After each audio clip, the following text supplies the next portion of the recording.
Hey, welcome to The Explainer. Today, we're digging into a professional toolkit inspired by McKinsey.org's awesome Forward program.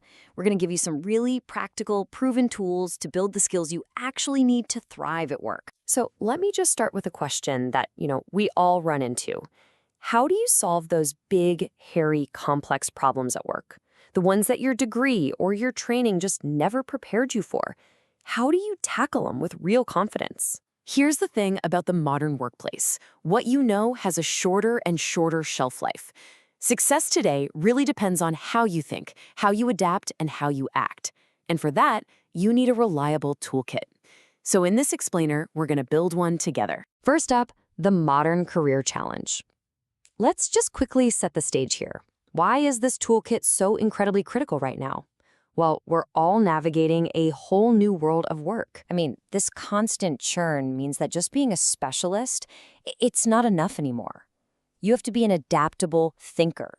You got to be able to solve brand new problems and communicate your ideas in a way that actually makes people want to act. That's the whole foundation of a program like Forward. So let's open up the toolkit. Our first tool is all about building resilience. You can think of this as the absolute bedrock of your career.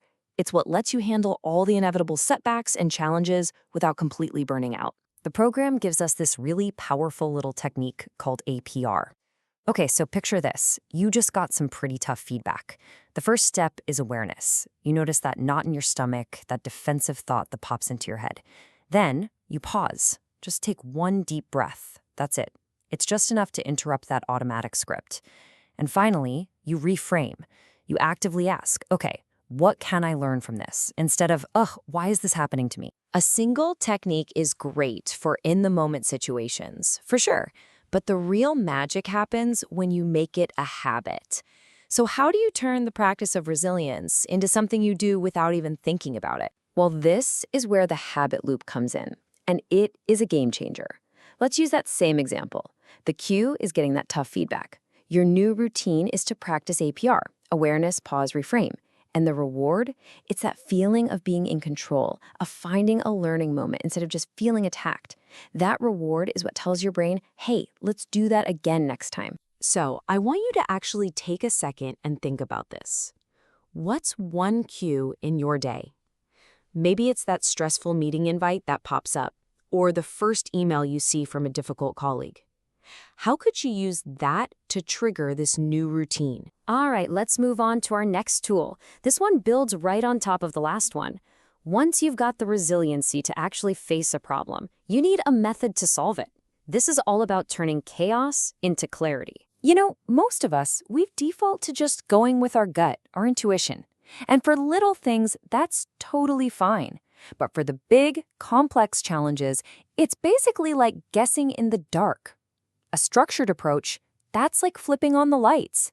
It's a repeatable process where you break the problem down and use actual evidence to find your way through. Now, this might be the single most important idea in all of problem solving. You absolutely cannot find the right answer if you are solving the wrong problem. All the brilliant work in the world is just wasted if you're pointed in the wrong direction from the very beginning. So how do you make sure you've got the problem right? You test it with the SMART framework. We need to improve team morale. That's not a smart problem. But we will increase our team's quarterly engagement score by 10% before the end of Q4 by implementing weekly check-ins. That is a problem you can actually solve. Why? Because it's specific, measurable, actionable, relevant, and time-bound. Okay, so you've been resilient. You've used a structured approach. You've found a brilliant solution. But now what? You're not done. You have to get other people on board. And that brings us to our third tool, how to communicate for maximum impact. This right here, this distinction is absolutely critical. A summary just lists facts. It says, here's what happened. But a synthesis answers the real question everyone has. So what? It tells your audience, here's what this means, and here's what we need to do about it. Synthesis is what drives action. Summary just fills time. And the best way to deliver that synthesis is by using the pyramid principle. It basically flips a typical presentation completely on its head. Don't build up to your big conclusion, start with it. That's your governing thought. Then you give the key reasons why, and all of that is built on a solid foundation of your data. It's instantly clear, and it's incredibly persuasive. All right, so let's pull all these threads together. We have our 3 core tools: resilience, problem solving, and communication. And mastering this toolkit isn't just about knowing what they are. It's about weaving them into how you work every single day. So here's your new toolkit in a nutshell. For resilience, you use APR to shift your mindset under pressure.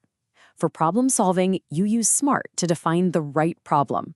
And for communication, you use the pyramid principle to share your ideas with impact. 3 incredibly powerful tools you can start using literally today. But here's the catch. Even the best toolkit in the world is useless if you don't have the energy to wield it. Think of your well-being as the power source for everything else, and it's fueled by these 4 connected areas: mental, physical, social, and even spiritual, which can just mean a sense of purpose. If you let one of those get neglected, your whole battery starts to drain, making it impossible to be resilient or solve those tough problems. The legendary management thinker Peter Drucker put it perfectly. He said, "Your first job as a leader is taking charge of your own energy." It's not a selfish act. It's a fundamental responsibility for any professional. It's what allows you to show up at your best and put every single tool in this kit to good use. So we'll leave you with this final thought. You've seen the toolkit. You understand the foundation of energy it all rests on. The only question left is, what's the first tool you're going to pick up and put into practice?